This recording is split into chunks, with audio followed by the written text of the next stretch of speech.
Donc, que le Seigneur vous bénisse. Nous sommes en train d'étudier l'identité de Jésus-Christ et sa mission sur terre. Et depuis quelques mois, on a étudié ce sujet parce que le Seigneur nous a convaincus en tant que ministère que c'est ce qui manque, c'est ce que beaucoup de gens ne connaissent pas, c'est ce qui manque dans l'Église.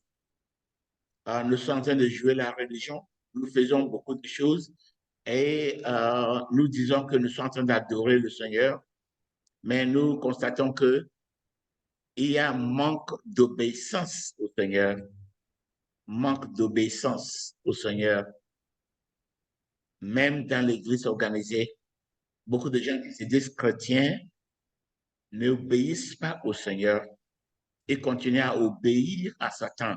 Pourtant, ils se disent qu'ils sont chrétiens, ils sont convertis et ils vont aller dans le ciel. Donc, on se pose la question, pourquoi est-il tellement difficile pour les gens à obéir au Seigneur?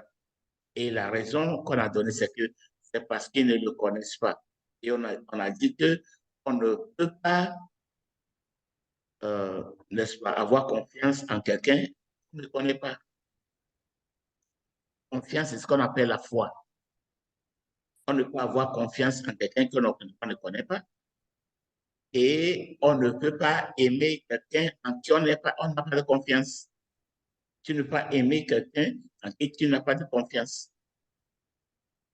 Et en dernière position, on ne peut pas obéir à quelqu'un qu'on n'aime pas volontairement. C'est soumettre à quelqu'un qu'on n'aime pas. Vous voyez? Donc, nous avons, le Saint-Esprit nous a convaincus que le premier pas, c'est de connaître le Seigneur. Le connaître, mais on a aussi vu que ce n'est pas la tâche de l'Église organisée. L'Église organisée, la plupart des pasteurs, pas tout le monde, la plupart des pasteurs, c'est faire grandir l'Église, faire grandir la dénomination. Et c'est d'engager au rituel que les gens aiment, en sorte que les gens puissent revenir, les gens puissent aimer l'Église pour rester là-bas. Mais lorsqu'on doit connaître quelqu'un, la semaine passée, j'ai dit ça, on doit d'abord écouter la personne, l'entendre parler. Dans notre cas, c'est écouter Jésus-Christ. Où est la parole de Jésus-Christ? Matthieu, Marc, Luc, Jean. Pour connaître quelqu'un, on doit l'écouter, entendre ses paroles pour voir qui il est. Qu'est-ce qui est dans son cœur? J'exige sur Matthieu, Marc, Luc, Jean tout le temps. C'est pour cela. Pour connaître quelqu'un, on doit l'écouter. On doit entendre sa voix. Deux, on doit voir ses actes qu'il pose. Qu'est-ce qu'il fait dans sa vie? Qu'est-ce que c'est ses actes de chaque jour? Donc, pour connaître les actes posés par Jésus-Christ, on doit encore entrer en Matthieu, Marc, Luc, Jean. Parce que c'est là, ces quatre évangélistes écrivains ont tout noté. Ce que Jésus-Christ a dit, l'a fait. Donc, troisième point, on doit aussi écouter ses parents. Si on doit connaître quelqu'un, qu'est-ce que son papa dit à son sujet, sa maman, ses frères, ses sœurs? Donc, dans nos cas, dans notre cas, dans la Bible, nous devons écouter le Père. Qu'est-ce que le Père dit concernant son Fils? Qu'est-ce que le Saint-Esprit dit concernant son Fils? Qu'est-ce que les anges disent concernant Jésus-Christ? Quatrième point, on doit écouter ce que ses amis disent. On doit écouter. Nous devons lire ce que ses amis disent, que les apôtres, Paul, Pierre, Jacques, Jean, Matthieu, tout ce que ces apôtres, ce qu'ils disent, hein, c'est les évangiles et les épîtres. Qu'est-ce qu'ils disent concernant Jésus-Christ? Ça veut dire que nous devons rechercher si on veut le connaître. Si on ne veut pas seulement jouer la religion, si on veut vraiment le connaître, on doit chercher, on doit faire la recherche. Dernière position, pour connaître quelqu'un, On doit aussi écouter ses ennemis. Qu'est-ce que ses ennemis disent les concernant? Donc là, nous voulons écouter Satan. Qu'est-ce que Satan dit concernant Jésus-Christ? On veut écouter les démons. On veut lire ce que les pharisiens, les scribes, les sadduciens, ceux qui ne l'aimaient pas, vraiment ceux qui les haïssaient, qu'est-ce qu'ils ont dit à son propos? Vous voyez, c'est ces 5 méthodes par lesquelles on peut connaître quelqu'un. Et toutes ces méthodes ont à faire avec la recherche. Quelqu'un qui veut connaître Jésus-Christ, il y a tout ça. Tout ce que j'ai dit, c'est écrit dans la Bible. Donc, on doit lire et relire, écouter, réécouter, amener, examiner ses propres paroles, ses actes, les paroles du Père, les actes du Père, toutes ces paroles, tout ce qu'il a dit à travers les prophètes dans l'Ancien Testament. On doit voir ce que le Saint-Esprit a dit à son propos. On doit voir ce que les anges ont annoncé. Tout est écrit. On doit voir ce que ses amis, les apôtres, ont dit le concernant dans les épîtres et dans les évangiles. Et on doit aussi voir ce que les démons et le diable et ses ennemis ont dit. Il faut la recherche. Il faut prendre du temps pour rechercher. Tu ne peux pas connaître le Seigneur par la religion. Et l'Église, la première tâche de l'Église est de faire connaître le Seigneur. C'est même pas chercher à connaître le Seigneur et lui faire connaître par leurs membres. Donc, c'est pour cela que nous sommes en train d'étudier l'identité de Jésus-Christ et sa mission sur terre. Dimanche dernier, nous avons examiné le processus du salut, ou bien la délivrance, de la cour de la prison de Satan à la bergerie du Seigneur. Et nous avons dit que le salut commence lorsqu'on vient annoncer la bonne nouvelle. On dit, l'évangile veut dire tout simplement la bonne nouvelle. Quelqu'un qui est en prison, lorsque tu viens, supposons que tu es emprisonné, et quelqu'un, un jour, un matin, un militaire ou bien le policier vient dans ta prison et te dit que j'ai une bonne nouvelle pour toi. Qu'est-ce qui va t'entrer dans la tête? La première chose pour entrer, c'est la libération. Donc, pour les prisonniers, ils libèrent ceux qui sont en prison. Ils libèrent les captifs. Luc chapitre 8, Luc chapitre 4, verset 18 à 20. Il est venu prêcher la bonne nouvelle aux pauvres et il est venu libérer les captifs, ouvrir les yeux de ceux qui sont aveugles, ainsi de suite. Donc, ça commence lorsque Jésus-Christ vient, il est venu dans la prison, dans ce monde, il a payé le prix de la rédemption. Il nous a rachetés. Donc, il a payé le prix du rachat en donnant son sang. Ça veut dire que nous ne devons plus à Satan. Satan ne peut plus nous garder en prison si nous ne voulons pas rester là-bas.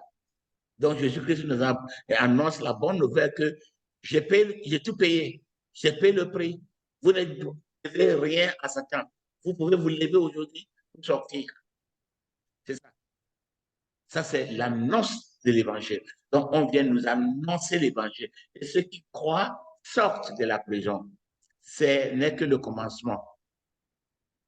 Après avoir été sorti de la prison, on doit continuer pour entrer dans la bergerie de Jésus-Christ. Mais entre la prison de Satan et la bergerie de Jésus-Christ, il y a un désert. Donc, dans ce désert, c'est là où le Seigneur travaille sur nous pour ôter, pour enlever les désirs de la prison. On est habitué à la prison, la nourriture de la prison, la culture de la prison, les habitudes de la prison. Il faut regarder les prisons. la cupidité, la méchanceté. Les gens, les nouveaux prisonniers qui arrivent, comment on les traite, on les tue même, on les tue. C'est-à-dire, les gens qui sont en prison, ils sont très méchants. On a une culture de la prison. Tu ne peux pas entrer dans la bergerie de Jésus-Christ, là où il y a la liberté, avec la culture de la prison. Les enfants d'Israël ne pouvaient pas entrer dans la terre promise avec la culture d'Égypte. C'est pourquoi, au lieu de les faire passer par une voie très courte, où ils devaient entrer dans la terre promise en quelques semaines, ils ont fait passer par le désert. Et dans ce désert, ils ont dû raconter des épreuves qui vont faire ôter l'esprit d'Égypte, la convoitise d'Égypte, l'adoration des dieux d'Égypte, des démons d'Égypte. Beaucoup sont venus avec les idoles dans le désert. Ils sont venus, ils ont quitté Égypte avec les idoles d'Égypte. Et c'est ce que Dieu disait par les prophètes Amos, les prophètes Osée, tous les prophètes. Il leur dit, lorsque vous avez fait les sacrifices, vous sacrifiez dans le désert pour 40 ans. Est-ce que c'est à moi que vous sacrifiez les animaux? Non. C'était pour vos dieux, vos idoles que vous avez amenés d'Égypte. Vous sacrifiez à votre Dieu Molech jusqu'à sacrifier vos enfants, vos fils et vos filles. Et le Seigneur dit, est-ce que c'est moi qui vous a ordonné de faire des sacrifices pour moi? Est-ce que le Seigneur mange la viande? Ce sont eux-mêmes qui mangeaient la viande. Ils en avaient besoin. Parce qu'ils n'avaient rien dans le désert, c'était la viande. Les bétails qu'ils avaient avec eux, c'est ce qu'ils mangeaient. Mais avant de manger, ils sacrifient ça au Seigneur. Et puis, bon. Donc, c'était pour les éprouver, comme la Bible a dit en Deutéronome chapitre 18, c'est pour les éprouver, pour voir ce qui est dans leur cœur.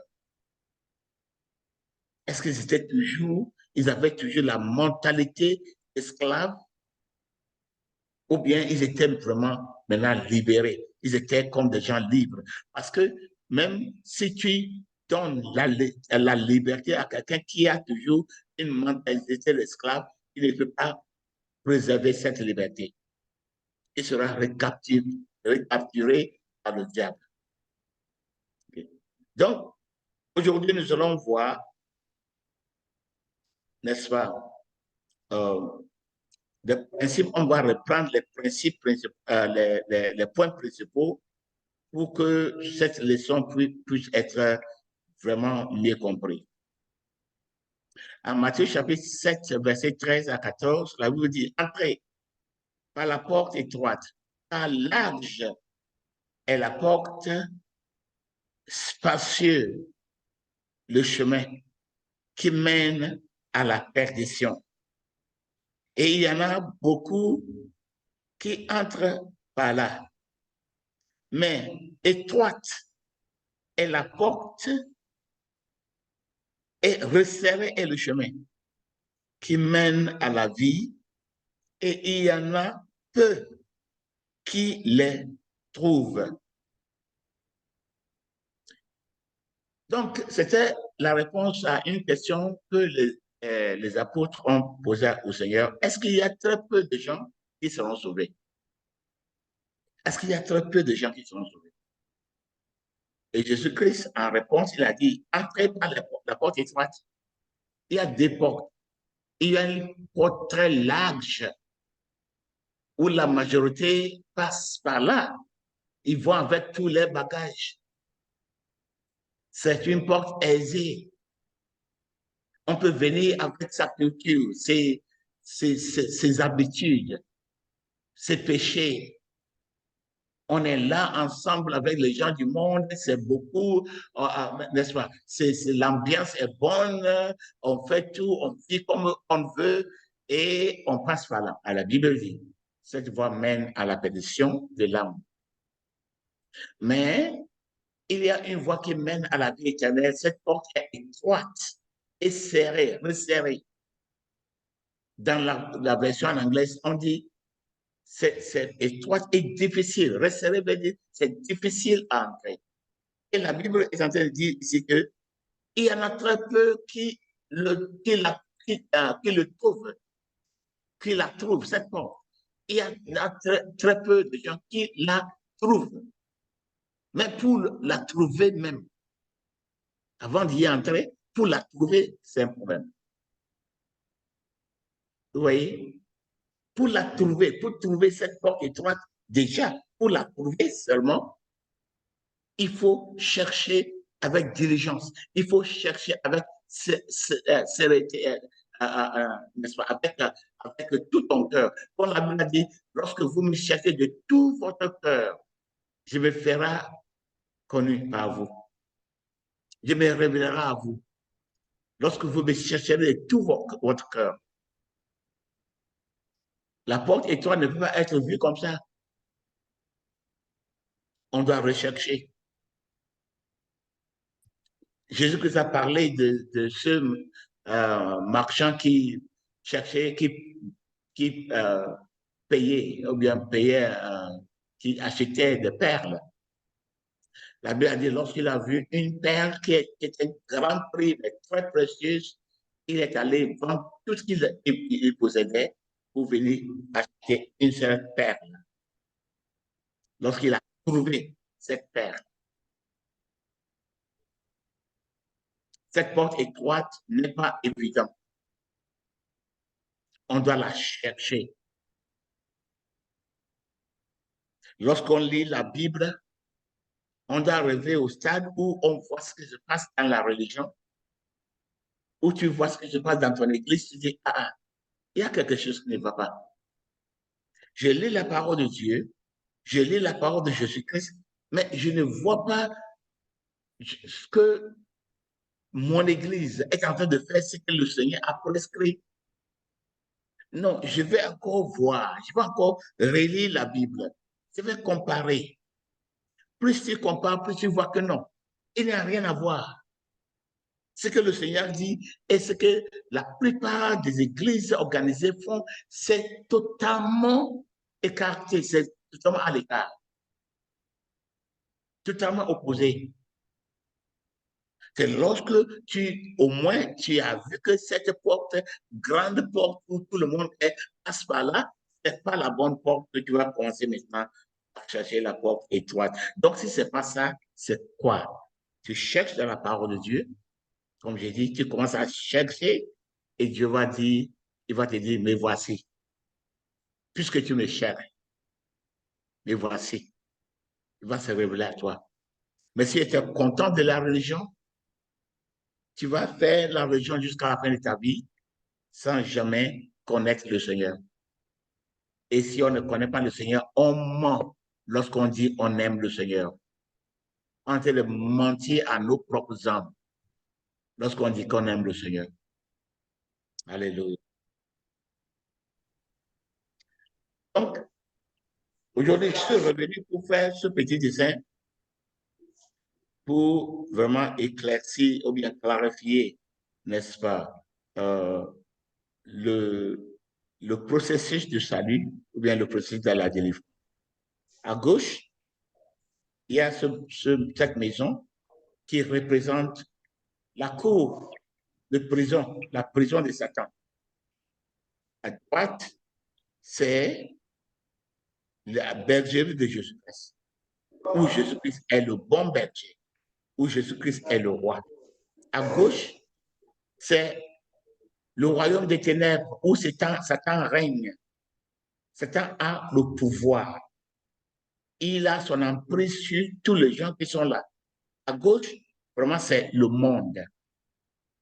À gauche est comparable à Égypte. À gauche est comparable à Sodome et Gomorrhe. À droite, c'est la terre promise. La droite, c'est la bergerie de Jésus-Christ. Donc, comme je dis, on vient nous annoncer l'évangile. D'abord, Jésus-Christ est venu. Il est entré dans le monde, ce monde gouverné par Satan. Il est entré dans le monde pour nous annoncer l'évangile. L'évangile, ça veut dire la bonne nouvelle. Il a payé le prix du rachat et nous a annoncé que vous êtes libre maintenant. Vous ne devez plus rien à Satan. Il suffit de vous lever et de sortir de la prison. Ceux qui ont cru au Seigneur se sont levés, ils ont quitté la prison. Maintenant, ils doivent marcher avec le Seigneur, ils doivent marcher au travers du désert pour entrer dans la bergerie du Christ. Pourquoi est-ce qu'il est important de passer par le désert? C'est parce que on vient de quitter la prison de Satan, on vient de quitter la culture de Satan, l'activité, la méchanceté, la corruption du cœur, la convoitise. Tout ce que la Bible décrit en Galates chapitre 5, verset 19, ce qu'on appelle les œuvres de la chair. Ça, c'est le caractère de Satan. Nous venons de quitter la prison, nous avons ça encore en nous. Donc, le trajet, hein, le voyage par le désert est le lieu où on travaille sur nous. Par moyen de la parole de Dieu qui est une épée à double tranchant. La parole de Dieu qui est un marteau qui brise le roc. La parole de Dieu qui est le feu qui brûle, n'est-ce pas, les déchets. Donc, la tâche de l'Église dans ce désert, parce que l'Église se trouve dans le désert, l'Église n'est pas dans la bergerie, l'Église est dans le désert, dans le monde. La tâche de l'Église, les outils que le Seigneur nous a donnés, d'abord la parole de Dieu, la prière, les enseignements et la puissance du Saint-Esprit en collaboration avec le Saint-Esprit pour découper, enlever la culture de Satan, les œuvres de la chair de nos vies, la convoitise de la chair. La manière dont nous sommes habitués au monde. Mais la Bible a dit en 1 Jean chapitre 2, verset 15 à 18, n'aimez pas le monde, ni les choses dans ce monde. Si quelqu'un aime le monde, l'amour du Père n'est pas en lui. C'est très simple. L'amour du monde, l'amour d'Égypte. Pourquoi est-ce que Dieu les a fait tourner 50 ans dans le désert? Parce qu'ils avaient toujours l'amour d'Égypte. Là qu'ils voulaient choisir un autre leader pour les faire rentrer en Égypte. Donc, jusqu'à ce que l'amour d'Égypte quitte leur cœur, ils ne pouvaient pas rentrer dans la terre promise. Donc, la tâche de l'Église dans ce désert dans lequel nous nous trouvons, c'est de travailler avec le Saint-Esprit pour ôter l'amour du monde. N'aimez pas ce monde. Et nous emmener petit à petit à aimer le berger, à se soumettre au berger, à entrer dans la bergerie. Donc, la bergerie, c'est ce qu'on appelle le royaume de la lumière, le royaume de Dieu, le royaume des cieux, la bergerie, la porte étroite, le paradis, c'est la même chose. Tous ces thèmes décrivent le même principe, la même chose, la bergerie de Jésus-Christ. Là où Jésus-Christ est roi, là où il règne suprême. Donc, une fois qu'on a traversé le désert et on entre dans la bergerie de Jésus-Christ, c'est là, je vous ai dit, on ne peut plus perdre notre salut. Pourquoi? Parce que le berger est capable de protéger nos âmes. Il a dit en Jean chapitre 10 que les brebis entendent ma voix, ils me suivent, dont la vie éternelle, et personne ne peut, et ils ne périront jamais. C'est le Seigneur qui dit, le bon berger qui dit, ils ne périront jamais. Personne ne peut les enlever de mes mains. Donc, une fois qu'on est dans la bergerie, c'est le Seigneur qui garantit, qui assure le salut de nos âmes. C'est lui qui assure, il est tout puissant. Il assure que personne ne peut toucher nos âmes. Oui, dans la bergerie de Jésus-Christ, comme nous sommes toujours sur la terre, nous avons toucher nos corps. Il peut nous affliger avec des maladies, avec des fléaux, avec des problèmes. La Bible a dit tout court, des tribulations. Mais il a dit, Jésus-Christ a dit, ne craignez pas celui qui peut détruire vos corps, peut tuer le corps. Oui, Satan peut tuer le corps. Il a tué Jésus-Christ, il a tué les apôtres, il a tué les premiers 200 ans, il a tué beaucoup de milliers de chrétiens. Oui, donc même lorsque nous sommes dans la bergerie, tant que nous sommes toujours dans ce monde, ça peut nous affliger de beaucoup de tribulations. Mais il dit, ne craignez pas la personne qui peut toucher vos corps, qui peut détruire le corps, mais qui ne peut pas toucher vos âmes. Craignez plutôt la personne qui peut et détruire le corps et détruire aussi l'âme dans l'enfer. OK. Donc le Seigneur assure, il garantit le salut de ceux qui sont dans la bergerie. Le Seigneur ne garantit pas le salut de ceux qui sont dans le désert. Non. Pourquoi? Parce qu'ils ont toujours les convoitises du monde. Ils peuvent facilement retourner au monde. Et dans ce désert, il y a le ramassis. Il y a les serviteurs de Satan qui sont parmi les gens qui, n'est-ce pas, les pèlerins et qui suggèrent encore des choses du monde. Il faut regarder le monde. Oh, regardez de rien. Ce que tu as quitté de bonnes choses. Il faut retourner. Il faut retourner. Il faut regarder ce désert. Il n'y a rien pour toi. Tu vas là-bas. On parle de la vie éternelle. Parce que la vie éternelle, il faut retourner, manger, boire, faire comme tout le monde. Le Seigneur ne garantit pas. Il ne garantit pas que tu ne peux pas perdre ton âme dans le désert. Parce que dans le désert, il y a toujours certaines choses dans ton cœur que tu aimes plus que le Seigneur. Le moment où tu arrives au stade où tu aimes le Seigneur plus que toute chose et plus que ta vie, ta propre vie, tu es entré dans la bergerie. Et à partir de ce moment, le Seigneur peut garantir ton âme que tu ne vas jamais perdre. Il a dit au Père, j'ai gardé tout ce que tu m'as donné, sauf le fils de la perdition. Le Seigneur lui-même, il est capable de garantir le salut de nos âmes. La tromperie qui se passe partout, c'est que on nous dit qu'une fois que tu es dans la bergerie, tu auras toutes les bonnes choses, toutes les choses du monde qui est dans la prison de Satan. Le monde. Il y a des gens dans les églises, pendant ce pèlerinage dans le désert, qui sont en train de suggérer que le Seigneur a promis de donner toutes les choses qui sont dans la prison de Satan. C'est faux.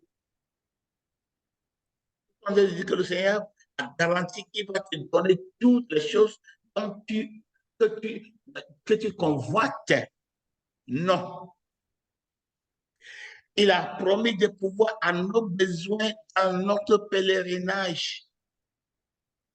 Toutes les choses dont tu auras besoin pour réussir ton pèlerinage de la prison de Satan jusqu'à la bergerie, il a promis de pouvoir.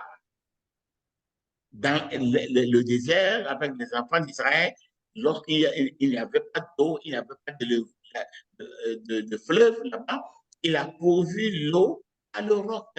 L'eau est sortie du roc. Il est capable de le faire. Il a fait tomber la main du ciel. Donc, il a dit, il pourvoira à nos besoins. Ce sont des besoins dont on a besoin dans notre marche dans le désert. Tu donnes tout ce dont tu as besoin pour faire le trajet. Le Seigneur a promis, il a garanti de pouvoir ça. Mais il n'a pas garanti de pouvoir ce que les prophètes, les faux pasteurs te promettent en disant que le monde, les voitures, les grandes maisons, le luxe de ce monde, non.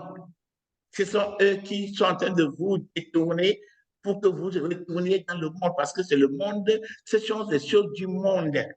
Convoitise des yeux, la convoitise de la chair, l'orgueil du monde ne sont pas de Dieu, mais c'est de ce monde. 1 Jean chapitre 2, verset 15. Donc, lorsque nous marchons sur ce désert, à quel moment est-ce qu'on entre à la porte étroite? Qu'est-ce que la porte étroite? La porte étroite, c'est la porte pour entrer dans la bergerie. C'est étroite. Et à quel moment est-ce qu'on entre dans cette porte? On entre dans cette porte au moment où on se rend à Jésus-Christ. On se livre à Jésus.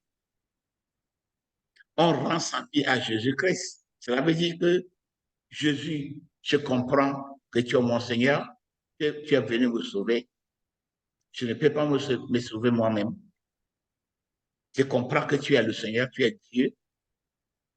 Tu es celui qui est le Messie, à qui tout le monde, toute la terre va adorer, tout genou va fléchir devant toi.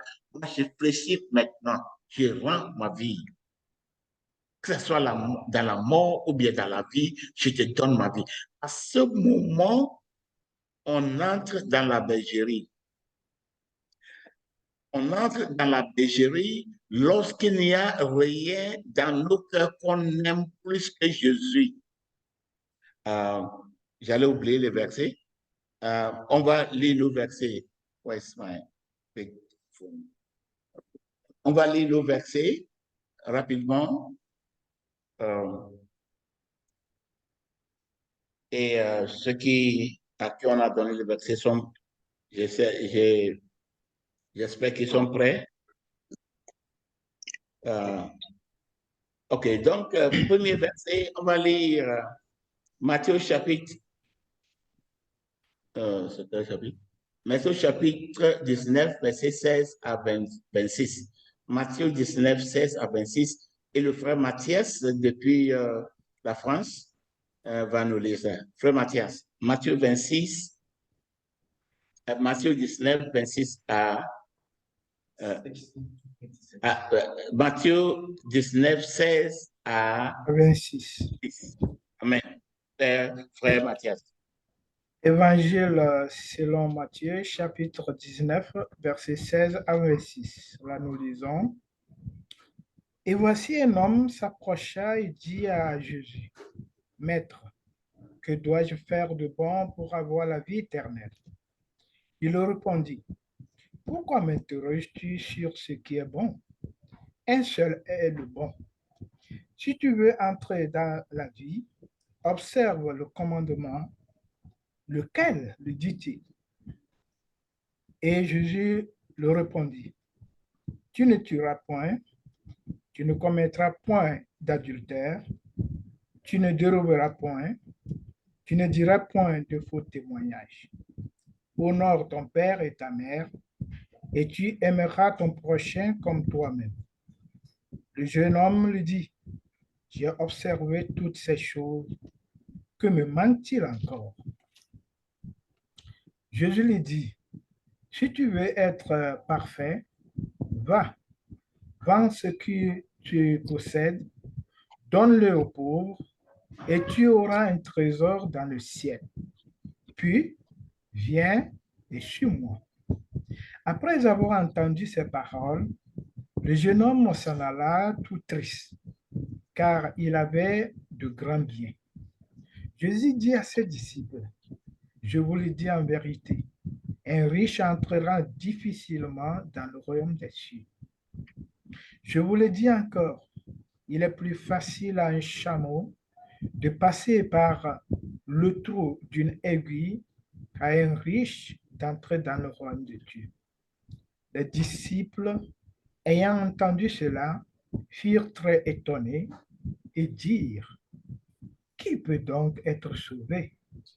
Jésus les regarda et leur dit, aux hommes, cela est impossible, mais à Dieu, tout est possible.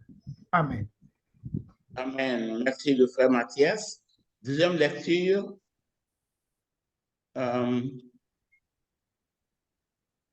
Okay. Deuxième lecture, c'est Jean, chapitre 21, versets 15 à 17. Jean 21, 15 à 17, et la sœur Damienne de New York va nous lire ça. Jean 21, 15 à 17. Après qu'ils eurent mangé, Jésus dit à Simon, Pierre, Simon, fils de Jonas, m'aimes-tu plus que tu n'aimes ceux-ci? Il lui répondit, oui, Seigneur, tu sais que je t'aime. Jésus lui dit, paie mes agneaux. Il lui dit une seconde fois, Simon, fils de Jonas, m'aimes-tu?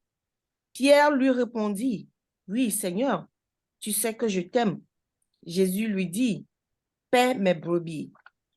Il lui dit pour la troisième fois, Simon, fils de Jonas, m'aimes-tu? Pierre fut attristé de ce qu'il lui avait dit pour la troisième fois, m'aimes-tu? Et il lui répondit, Seigneur, tu sais toutes choses, tu sais que je t'aime. Jésus lui dit, paie mes brebis. Amen. Amen. Merci beaucoup, chère Damienne. Notre troisième lecture, c'est en Luc. Est-ce que c'est OK.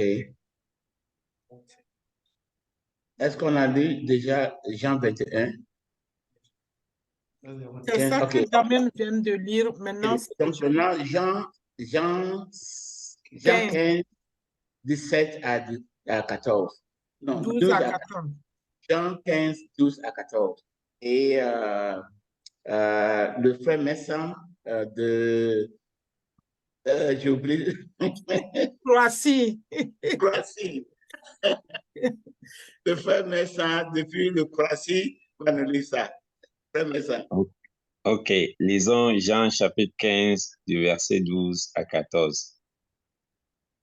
C'est ici mon commandement. Aimez-vous les uns les autres, comme je vous ai aimé.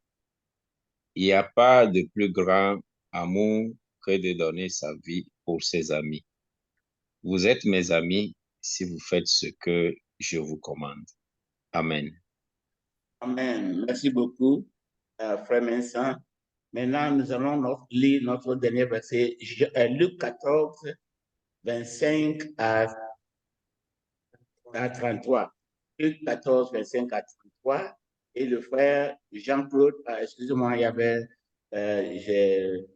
y avait une erreur dactylographique, une erreur topographique.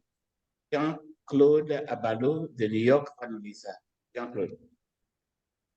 Luc 14, 25 à 33. De grandes foules faisaient route avec Jésus. Il se retourna et leur dit, « Si quelqu'un vient à moi et il ne hait pas son père, sa mère, sa femme et ses enfants, ses frères et ses sœurs, et même à sa propre vie, il ne peut être mon disciple. Et quiconque ne porte pas sa croix et ne me suit pas ne peut être mon disciple. Car lequel de vous, s'il veut bâtir une tour, ne s'assied d'abord pour calculer la dépense et voir s'il a de quoi la terminer, de peur qu'après avoir posé les fondements, il ne puisse l'achever et que tous ceux qui le verront ne se mettent à le railler, en disant, cet homme a commencé à bâtir et il n'a pu l'achever. Ou quel roi, s'il va faire la guerre à un autre roi, ne s'assied d'abord pour examiner s'il peut, avec 10 000 hommes, marcher à la rencontre de celui qui vient l'attaquer avec 20 000. S'il ne le peut, tandis que cet autre roi est encore loin, il lui envoie une ambassade pour demander la paix. Ainsi donc, Quiconque d'entre vous ne renonce pas à tout ce qu'il possède ne peut être mon disciple. Amen. Amen. Merci beaucoup, frère Claude. Je dois dire que mon équipe de lecture francophone sont formidables. Elles sont vraiment formidables. Que le Seigneur vous bénisse, équipe de lecture. Donc, nous sommes en train de parler du processus. Et c'est un processus du moment où on accepte la parole de Dieu, au moment où on se rend à Jésus-Christ. L'erreur est que on nous dise par la théologie dans les églises que lorsqu'on lève sa main et puis on récite une prière, on est sauvé. On suppose que lorsqu'on dit Jésus-Christ, je te donne ma vie, vraiment on lui a donné cet appui. Non. On sait que les gens récitent la prière, mais leurs vies sont toujours dédiées à Satan. La Bible dit qu'on est serviteur à celui à qui on obéit. C'est ce que Jésus-Christ a dit en Jean chapitre 8 et Paul a répété ça en Romains chapitre 6 à partir du verset 16. On est serviteur, esclave à celui à qui on obéit. Lorsque tu as l'habitude d'obéir à Satan, ça veut dire que tu as l'habitude de continuer à pécher. Le péché, c'est la désobéissance à Christ. Tout péché, c'est désobéir à Dieu et de dire oui à Satan. Donc, si les gens disent dans l'église qu'on ne peut pas arrêter de pécher, comme j'ai dit la semaine passée, oui, on ne peut pas arrêter la cause, mais on veut arrêter l'effet. On ne peut pas arrêter de manger beaucoup de sucre, mais on veut guérir la diabète. Ce n'est pas possible. Vous voyez, ce n'est pas possible. Ce sont les doctrines des démons qui ont fait de sorte que l'Église, le péché règne dans l'Église de Jésus-Christ. Oh, non, pas de l'Église de Jésus-Christ, l'Église organisée. Le péché règne dans l'Église organisée parce qu'on se dit qu'on ne peut jamais arrêter de pécher tant que nous sommes des êtres humains. Donc, on ne peut jamais arrêter de dire oui à Satan. On ne peut jamais se soumettre complètement à Dieu. Et pourtant, on nous dit qu'on est dans le royaume, on est dans la bergerie. Et que lorsque le Seigneur arrive aujourd'hui, il va nous prendre pour nous amener au paradis. Non, c'est pas vrai ça. Il est vrai qu'on peut entrer, et écoutez-moi bien, on peut entrer dans la bergerie le même jour qu'on est sorti de la prison de Satan. Comment ça? Quelqu'un peut recevoir le Seigneur aujourd'hui et se rendre au Seigneur immédiatement. Cela veut dire que la personne a tellement compris le message, il a eu la révélation du Christ, il se rend, il dit Seigneur, je suis à toi, vivant ou mort, je suis prêt à mourir pour toi. Et dans son cœur, il n'aime rien plus que Jésus-Christ. Cette personne entre dans la bergerie le même jour. C'est comme le pécheur, n'est-ce pas, le criminel sur la croix. Il a fait une confession. Il a repris son prochain et qui disait, Jésus-Christ, tu es Messie, il faut nous sauver, sauve toi-même et puis sauve-nous. Lui, il a commencé à reprendre cet homme. Est-ce que tu ne crains pas Dieu? Nous sommes des criminels. Cet homme n'a rien fait du mal. Et puis il a dit à Jésus-Christ, Seigneur, lorsque tu entres dans ton royaume, souviens-toi de moi. Qu'est-ce que Jésus lui a dit? Aujourd'hui, tu seras avec moi au paradis. Le même jour de la conversion, cet homme est entré dans la bergerie. Je crois que c'est ce qui s'est passé avec mon papa. Mon papa était un grand féticheur. Il ne voulait même pas entendre parler de Dieu.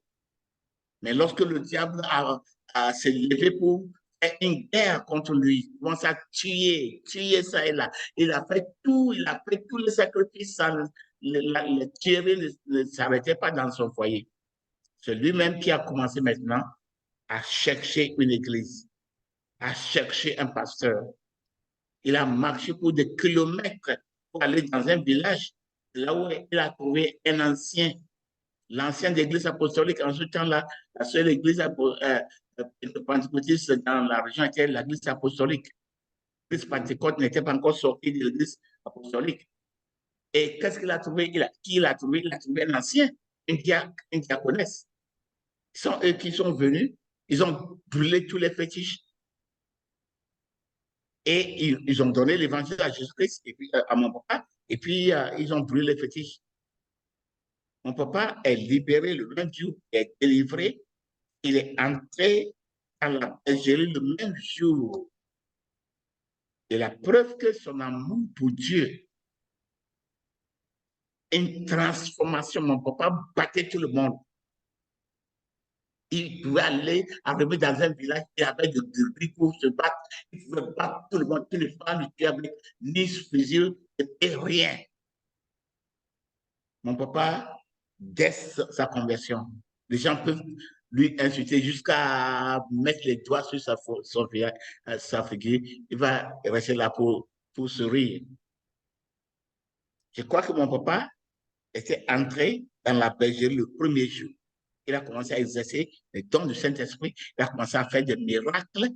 Il était amoureux de Jésus-Christ. Oui, c'est possible d'entrer dans la bergerie immédiatement lorsqu'on sort de la prison. Comment? On entre dans la bergerie lorsqu'on se livre à Jésus-Christ, lorsqu'il ne reste plus rien dans ta vie que tu aimes plus que Jésus-Christ. S'il y a une chose qui reste dans ta vie, dans ton cœur, que tu aimes plus que Jésus-Christ, tu es encore dans le désert. Quand je vous disais, je ne sais pas si je vous ai dit ça la semaine passée, j'ai passé 33 ans dans le désert. 33 ans dans le désert, alors que j'ai reçu le baptême du Saint-Esprit en 1968. J'étais dans l'église. Et dans ces 33 ans, j'ai fait 13 ans comme pasteur. Et j'étais toujours dans le désert. Je prêchais l'évangile. Je faisais des miracles. La délivrance des paralysés qui marchaient, des morts qui résistaient. Mais j'étais encore dans le désert. C'est pour cela que le Seigneur a dit, les gens, ce jour-là, les gens vont dire, Seigneur, est-ce que je devais faire ABC dans ton nom? Est-ce que je ne vais pas guérir les malades? Je ne vais pas chasser les démons? Le Seigneur va dire, éloignez-vous de moi, vous commettez l'iniquité. C'est comme ça, c'est possible. J'ai dans le désert pour 33 ans de ma vie dans l'église, mais 13 ans de ces 33 ans en tant que pasteur, en tant que pasteur puissant. Il y a mes enfants qui me connaissent depuis Abidjan. Van Mori et sa femme Léa. Depuis 1996 ou bien quelque chose comme ça. Ils me connaissaient. Ceux qui connaissent Abidjan, mon nom, ça fait longtemps, mais il y a les anciens, lorsque tu dis mon nom, ils vont te dire. Pendant tout ce temps, j'étais dans le désert. Jusqu'à 2021. Je vais vous parler de ma vie. 2021, c'est le jour que j'ai entré dans la bergerie. Parce que j'avais des choses, j'avais des intérêts.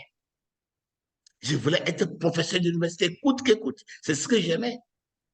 Je me disais que je ne veux pas être comme ces pasteurs ignorants. Je veux qu'il y ait une différence entre moi et les autres pasteurs. Qu'on dise que ce pasteur, il est professeur d'université comme ça, je vais commander le respect des gens. C'est l'orgueil de la vie. Oui, j'ai réussi à être professeur d'université, mais très tôt, je me suis rendu compte que je ne pouvais pas combiner les deux. La tâche de professeur d'université était totale, c'était tellement lourd.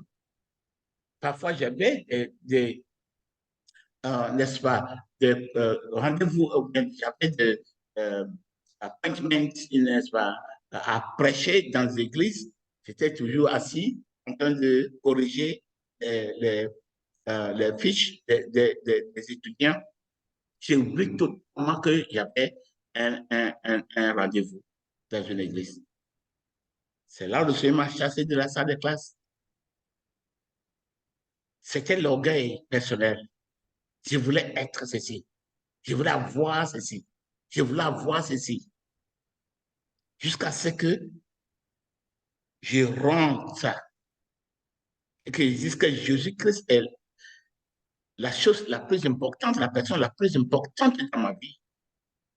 J'aime Jésus-Christ plus que toute autre chose. Plus que l'honneur d'être un professeur d'université. Plus que toute la recherche du monde. C'est au moment où je suis arrivé là-bas que j'ai entré dans la bergerie. Et c'est ce que nous venons de lire. Et le frère Jean-Claude nous a lu. Si quelqu'un n'haït pas, lorsqu'on dit n'haït pas, quelqu'un ne hait pas, on ne parle pas de la haine telle que nous le savons. On parle de la comparaison, par exemple, pour dire ça autrement, on peut dire que si quelqu'un n'aime même plus que son père, sa mère, sa femme, les enfants, ses frères, ses sœurs, et si quelqu'un n'aime même pas plus que sa propre vie, il ne peut pas être mon disciple. Cela veut dire quoi? Il ne peut pas être dans ma bergerie. Les disciples de Jésus-Christ, ce sont eux qui sont dans sa bergerie. Ce n'est pas question d'être chrétien. C'est question d'être disciple, être une brebis de Christ. Et les brebis de Christ, ce sont eux qui ont rendu leur vie. Je vous ai donné cet exemple plusieurs fois. Une armée qui s'est rendue à une autre armée. Ils lèvent les mains, ils jettent leurs armes, ils lèvent les mains, et l'autre armée vainquante, l'autre armée qui sont vainqueurs, viennent, ils prennent leurs armes, ils les entourent et ils les font marcher. Ils les prennent comme des esclaves ou bien des prisonniers. Lorsqu'on a levé la main, lorsqu'on lève les mains, c'est que je me rends à toi. Si tu veux me tuer, je suis mort. Si tu veux me garder en vie, je peux vivre. Tu veux me mettre en prison, je n'ai plus rien, je n'ai plus de vie. C'est pourquoi Paul a dit, ce n'est plus moi qui vis, mais c'est Jésus qui vit en moi. Ce n'est plus moi qui vis. Je ne suis plus au contrôle de ma vie. C'est lorsqu'on arrive à ce stade qu'on entre dans la bergerie. L'épreuve qu'on a lue, je pense que c'est le frère Mathias qui a lu ça. Ce jeune homme riche qui est venu à Jésus-Christ, il a posé la question, Seigneur, qu'est-ce que je dois faire pour hériter le royaume de Dieu? Il a dit, il faut obéir au commandement de Moïse. Le monsieur dit, j'ai fait ça depuis mon enfance. J'ai obéi à tous les commandements. Donc, qu'est-ce qui me manque? Jésus-Christ lui a dit, il y a une chose qui te manque. Va vendre tous tes biens, donne ça aux pauvres et viens me suivre. La Bible dit, ce jeune homme est reparti à la maison triste. Pourquoi? Parce qu'il était riche, il avait beaucoup de biens matériels. Il ne voyait pas pourquoi, comment il allait vendre tous ses biens, donner ça aux pauvres pour venir suivre Jésus-Christ en pauvreté. C'est la preuve. C'est la preuve. C'est là où il faut arriver, où on aime Jésus-Christ plus que sa voiture, plus que sa maison, plus que son doctorat, plus que sa famille, plus que son honneur, plus que l'argent.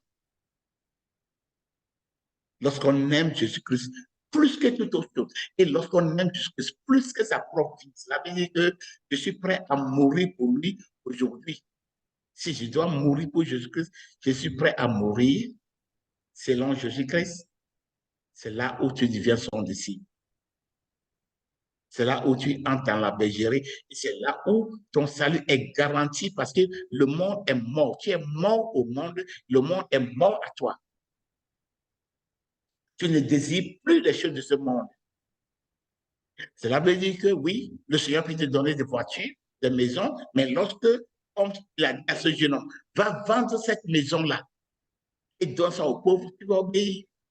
Le problème, ce n'est pas qu'il ne veut pas que tu aies des voitures, des maisons, des richesses, oui. Même si tu donnes ces richesses, lui qui est ton maître, et il te dit de donner, de vendre ça, bien de donner ça à quelqu'un d'autre. Est-ce que tu es prêt? Si tu n'es pas prêt, c'est que tu aimes ce bien matériel plus que le Seigneur et tu n'es pas encore dans la bergerie, tu es encore dans le désert. Vous voyez? Donc, entre la prison de Satan et la bergerie, voilà le désert. Il y a des gens qui entrent plus vite que les autres personnes. Il y a des gens qui disent, oh non, tu sais, ça prend du temps, non? Ça prend du temps. La convoitise du monde, ça prend du temps de sortir. Il faut prendre tout le temps. Mais il faut être sûr que tu n'es pas dans la bergerie. Tant qu'il reste encore une chose que tu aimes plus que Jésus-Christ. Il a dit, tu aimeras le Seigneur ton Dieu de toute ton cœur, de toute ton âme, de toute ta force. Pas 99%. Si tu ne m'aimes pas plus que même ta propre vie, tu ne peux pas être mon disciple. C'est pour cela que les gens ne lisent pas le Nouveau Testament. Ils ne veulent pas écouter ça. C'est comme les apôtres ont dit. On dit, c'est dur, Seigneur. Qui peut être sauvé? Mais la réponse que Jésus-Christ a donnée aux gens qui ont posé la question, est-ce qu'il y a très peu de gens qui vont entrer dans le royaume de Dieu? Il a dit, entrez par la porte étroite. C'est une porte étroite et serrée. Vous pensez que le Seigneur est en train de chercher de multitudes pour aller au paradis? Non. Les multitudes vont aller par la grande porte pour aller, ils sont des serviteurs de Satan, ils écoutent Satan. Les enfants d'Israël, ils étaient perdus. Jésus a dit qu'il est venu chercher les brebis perdues d'Israël, ils étaient perdus. Et lorsqu'il les a annoncé l'évangile, ils se sont levés contre lui. Jésus leur a dit en Matthieu chapitre 8, à partir du verset 40, vous êtes des enfants, vous êtes des enfants de Satan. Votre père, c'est Satan. Il parlait aux Juifs qui se disaient justes, qui se disaient saints, qui se disaient la race élue. Il dit, votre père n'est pas Dieu. Votre père n'est pas Elohim. Votre père est Satan. Donc, la preuve que nous devons tous passer, c'est la preuve que le Seigneur a donnée à ce jeune homme en Matthieu chapitre 19. Va vendre tous tes biens, donne ça aux pauvres, viens me suivre. Cela veut dire il faut me préférer, n'est-ce pas, que tes biens, ou bien à tes biens. Tu me préfères, tu m'aimes plus que tous tes biens. Donc, comme je l'ai dit tout le temps, il y a des personnes qui ont 3 avions. C'est pas bon, c'est pas un problème. Si c'est le Seigneur qui t'a béni, tu n'as pas volé l'argent de quelqu'un, tu n'as pas tordu les mains de quelqu'un pour prendre le prévu, pour prendre cet argent. C'est bon d'avoir les 3 avions. Mais si le Seigneur te disait de vendre 2 avions, 2 de ces 3 avions, ou bien le Seigneur te disait de prendre tous les 3 avions, partager l'argent aux pauvres et viens me suivre, est-ce que tu seras prêt à le faire? Voilà le problème. Où est ton cœur? Où est ton amour? Donc, tu dis, non, c'est petit à petit. OK. Il faut te rappeler que tant que le monde, l'amour de ce monde reste en toi, les choses que tu vas laisser pour partir, les terrains, les maisons, les voitures, les bâtiments, l'argent, tu vas tout laisser pour partir un matin. Et tu aimes ces choses viles plus que Jésus-Christ, tu ne peux pas être sa brebis. Tu n'es pas encore soumis à lui. Donc, nous tous, nous avons l'opportunité de nous livrer aujourd'hui. Et ça vient comment? Ça vient lorsqu'on le connaît. On a tellement confiance en lui. On l'aime. C'est là où on peut livrer notre vie à lui. L'amour d'Élohim pour sa fiancée. Jérémie chapitre 31, verset 3. Oui, je t'ai aimé un amour éternel. C'est pourquoi je vous ai attiré avec bonté. Il faut regarder dans l'Ancien Testament. Qu'est-ce que le Père cherchait?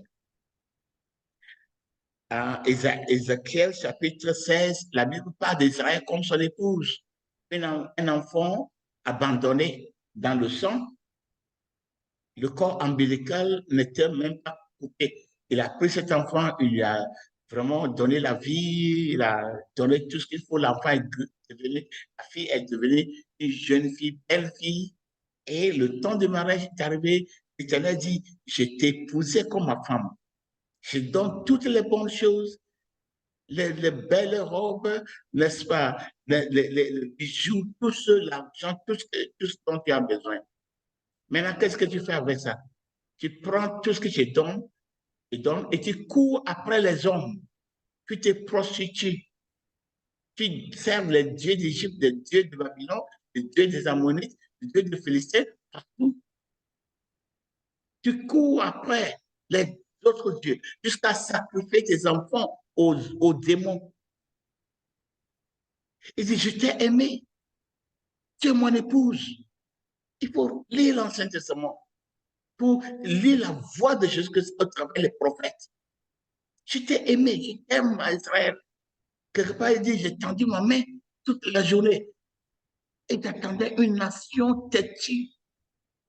Même les poulets, lorsqu'ils sortent pour aller manger, ils reviennent chez eux. Mais mon peuple ne connaît pas, il ne sait pas comment revenir à moi. Le Seigneur aimait Israël. C'était son épouse. C'est Jean chapitre 10, c'est ce que Jésus-Christ dit. J'aime mes brebis jusqu'à donner ma vie. Je donne ma vie pour mes brebis. Elohim exige l'amour et l'abandon de sa fiancée. Aimez-moi, aime-moi plus que ta vie, comme je t'ai aimé. Lui, il nous a aimés plus que sa vie, jusqu'à mourir pour nous racheter, pour nous faire sortir de la prison, pour que nous soyons son épouse. Est-ce que c'est trop pour un homme de dire à sa femme de l'aimer? Est-ce que c'est trop à un homme de dire à sa femme qu'il ne faut pas poursuivre les hommes parce que tu es ma femme? Pourquoi est-ce que nous ne pouvons pas comprendre? Pourquoi est-ce que c'est difficile pour nous de comprendre? Que la seule chose que Dieu exige, c'est l'amour. Excusez-moi. Tu aimeras le Seigneur ton Dieu de tout ton cœur, de tout ton âme, de tout ton esprit, de toute ta force.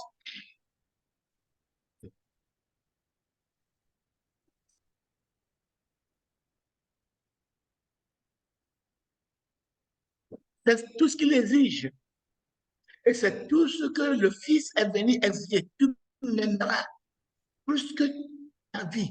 Mais si tu dois aimer Jésus-Christ plus que ta vie, est-ce que ce sont les biens matériels? Les biens matériels que tu dois laisser partir? C'est ça qui sera un obstacle? Non.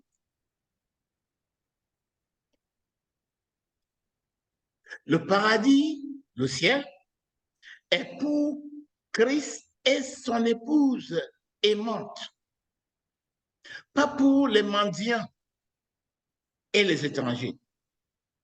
Pourquoi est-ce difficile à comprendre? Je ne sais pas. Quel homme voudra marier une femme qui ne l'aime pas? Dites-moi.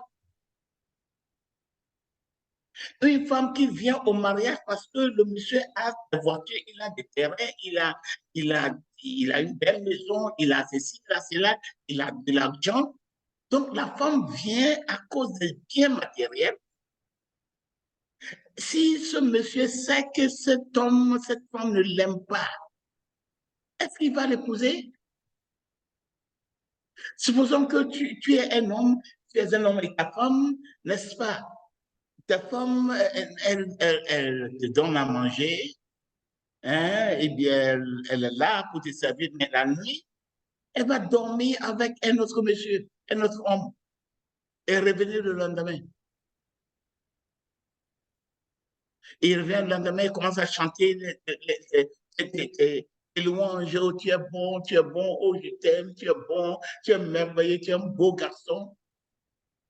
Mais la nuit, ça va dormir avec un autre homme. Il obéit à un autre homme. Il n'obéit pas à toi, son mari.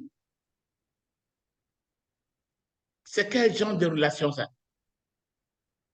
C'est comme ça Israël faisait à Dieu. C'est comme ça les soi-disant chrétiens font à Jésus-Christ. Nous pensons que tout ce que Jésus-Christ demande, c'est que nous chantons son nom. Oh, mon chéri, chéri Jésus-Christ. Oh, chéri, tu es beau, tu es beau, tu es grand, merveilleux, merveilleux. Et puis on danse, on danse, on danse. Ou dites-moi, donne-moi un seul verset où la Bible a dit, ou Dieu, dans l'Ancien Testament, ou bien dans le Nouveau Testament, où Dieu a dit de le chanter des chansons. Dis-moi un seul verset. Un seul. Où Dieu a dit de danser pour lui. Dis-moi un seul verset. Il n'y en a pas. C'est David qui, dans son adoration, il dansait pour le Seigneur et il a recommandé la danse. Mais David n'a pas commencé, c'est pas une commande, c'est pas la parole que le Seigneur a commandé aux gens, non. La preuve en est que dans la Bible, il y a une seule fois, en Matthieu chapitre 27, verset 27, où la Bible dit qu'après la Sainte Jésus-Christ et les disciples, ils ont chanté une hymne, une chanson. Une seule fois c'est écrit. Une chanson. Ils ont parti dans le jardin de Gethsemane. Dans l'histoire de l'Église, dans les premiers 200 ans, il est écrit, noté dans l'histoire de l'Église, que les disciples de Jésus se levaient le matin pour chanter des hymnes à Jésus. Et c'était même écrit, cette histoire a été écrite pas par les chrétiens, mais par les païens qui observaient les chrétiens. Ils se lèvent le matin pour chanter un hymne au Seigneur. Nulle part dans le Nouveau Testament, on a vu des danses. Nulle part, on a vu de tam-tam. Mais aujourd'hui, nous, on a mis ça comme la chose centrale de notre culte. On pense que lorsqu'on va, on danse, ce qu'on faisait dans la boîte de nuit, et on dit que les chrétiens ne peuvent pas aller dans la boîte de nuit. On a transféré la boîte de nuit dans l'église pour pouvoir faire plaisir à notre chair. Mais ce n'est pas ce que le Seigneur demande. Ce n'est pas ce que le Seigneur demande. Il demande, c'est ton amour. Que tu l'aimes comme ton fiancé, comme sa fiancée. Il viendra chercher sa fiancée. Donc, la bergerie, ce sont les brebis qui l'aiment. C'est sa fiancée. Sur la terre, ils sont encore dans ce monde. Il peut souffrir des conséquences des péchés, des conséquences des gens, des païens autour de nous. Toutes les choses qui font parler, convoitises, peuvent nous affecter en tant que les hommes. Mais nos âmes sont garanties. C'est scellé. Notre salut est scellé. Donc, c'est à toi de déterminer quand tu vas rendre ta vie. Tu dis, oh, c'est petit à petit, tu sais, le christianisme, c'est difficile, c'est petit à petit. C'est parce qu'il y a encore l'amour du monde, il y a quelque chose que tu aimes plus que tout, tu ne veux pas lâcher. Le Seigneur te donne le temps. Pourquoi est-ce que la femme de Lot a péri? Et de quitte Sodome et Gomorrhe, va sur la montagne, cours. Allez sur la montagne, ne regardez pas derrière. Pourquoi est-ce que la femme a regardé derrière? Il a laissé beaucoup de biens parce qu'elle ne pouvait pas se prendre rien, il ne pouvait rien prendre. Il devait courir pour sauver leur vie. Il courait pour aller où? Sur la montagne, dans la forêt, dans une brousse. Il n'y avait pas de maison là-bas. Donc, cette femme, en allant, est-ce que c'est vrai même? Est-ce que la vie sera détruite? Oh, il faut regarder mon lit, le matelas, le confort, mon argent, mon compte bancaire, ma maison que j'ai laissée. Je m'en vais sur cette montagne dans la brousse où il y a des animaux sauvages. Elle a décidé de regarder derrière. Elle a regardé derrière parce qu'il avait encore ce dôme en elle. Et avec ce dôme en elle, elle a dû périr dans le trajet, dans le désert. Quand les enfants d'Israël ont péri sur le désert, parce qu'il avait encore Égypte en eux. Tant qu'il y a quelque chose dans ta vie que tu aimes plus que le Seigneur dit donne et tu ne veux pas donner. Tu fais la religion. Tu peux chanter, danser, parler en langue, tu n'es pas encore dans la bergerie. Il faut que tu arrives au point que rien n'est plus cher pour toi. Si le Seigneur dit donne, tu donnes. Le Seigneur dit lâche, tu lâches. C'est comme ça, les enfants de Dieu. Tu vends tes biens et va prêcher l'évangile dans les villages. Les gens vendaient et partaient. Ils sont des brebis. Ils écoutent la voix du Seigneur. Ils obéissent au Seigneur. Ils aimaient le Seigneur plus que leur propre vie. C'est ce que le Seigneur nous appelle à faire. Pourquoi est-ce que c'est tellement difficile? Pourquoi ne pouvons-nous pas comprendre que le mari, Jésus-Christ, n'épousera pas une femme qui ne l'aime pas, une femme qui aime l'argent, la richesse, le monde plus que lui? Pourquoi est-ce que nous ne pouvons pas comprendre? Est-ce que toi, tu as épousé une femme qui ne t'aime pas, qui aime ton argent, qui aime toutes les bénédictions, qui aime tout ce que tu vas lui donner plus que toi? Est-ce que toi, tu vas épouser une telle femme?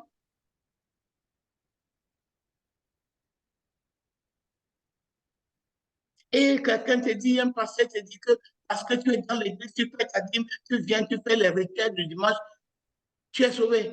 Lorsque le Seigneur vient, il va venir te chercher comme son épouse. Abomination. Abomination. Tu aimes l'argent plus que Jésus-Christ. Et quelqu'un te dit que tu es l'épouse de Jésus-Christ. Et tu crois à ça? Tu aimes toutes les choses de ce monde plus que le Seigneur. Même de donner même l'argent pour soutenir l'œuvre, on ne peut pas donner.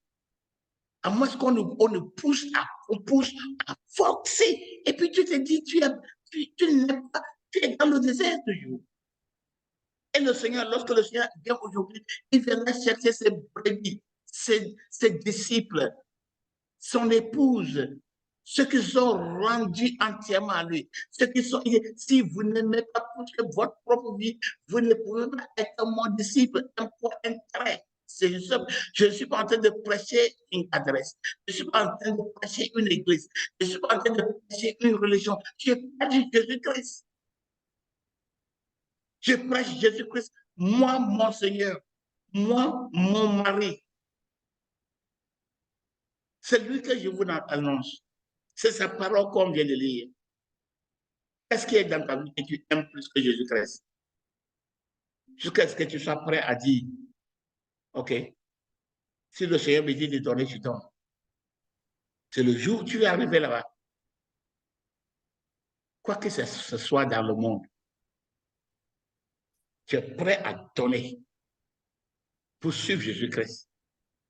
Le jour où tu vas arriver là-bas, c'est le jour où tu entres dans la bergerie.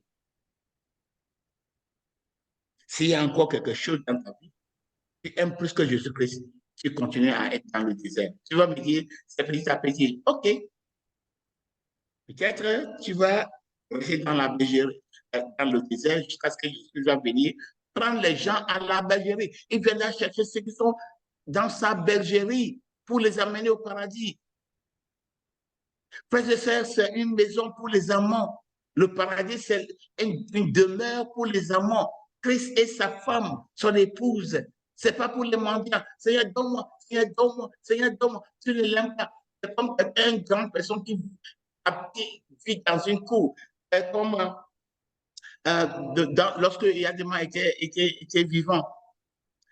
Tu la vois à Goué, la présidence, tu vois que très tôt le matin, tu vois un fil, des gens défiler. Ils défilaient jusqu'au portail de la cour présidentielle. Et le matin, le président venait pour donner à tout le monde 10 000, 10 000, 20 000, 20 000. Ils sont des mendiants. Ils ne sont pas, ils ne vivent pas avec il y a des mains dans sa cour. Ils viennent pour mendier. C'est comme ça la majorité des gens dans l'église. Seigneur, donne-moi, Seigneur, donne-moi, Seigneur, donne-moi, Seigneur, aie pitié. Le Seigneur dit, entre dans la bergerie, aime-moi plus que ta vie. Mais nous aimons les choses de ce monde de Jésus. Nous ne sommes pas prêts même à sacrifier pour faire avancer la cause de Jésus. À moins qu'on nous pousse, on nous oblige, on ne va jamais le faire. Cela veut dire qu'on n'est pas encore dans la bergerie. Où es-tu dans ce trajet? Où es-tu? Es-tu toujours dans la prison de Satan? Oui, tu es dans une église, mais tu obéis à Satan. Tu n'obéis pas à Christ. La Bible dit que tu es esclave à celui à qui tu obéis. Est-ce que tu es dans le désert? Tu fais un effort? Tu joues la religion? Et tu veux toujours garder l'amour pour le monde? L'amour pour les choses de ce monde? Tu n'es pas prêt? Tu ne peux pas laisser partir. Non, laisse-moi un peu. Donne-moi du temps. Donne-moi du temps. Combien de temps est-ce qu'il faut pour arriver, pour entrer dans la bergerie? Ne laisse personne te tromper. Pour te dire que tu aimes quelque chose dans ton cœur plus que Jésus-Christ. Et la personne dit que tu es sauvé. Et lorsque Jésus-Christ vient, il vient te chercher. Non. Il viendra chercher sa brebis. Ces brebis, les gens qui sont donnés leur vie à lui. Ils vivent pour lui. Ils n'ont plus de vie. Paul dit en 2 Corinthiens chapitre 5, à partir du verset 17, il dit, moi, je sais que une personne est morte pour toutes, afin que tous ceux qui vivent ne vivent plus pour eux-mêmes, mais qu'ils vivent pour celui qui est mort pour eux. Il est mort pour nous. Tout ce qu'il nous demande, c'est notre amour total en tant que son épouse.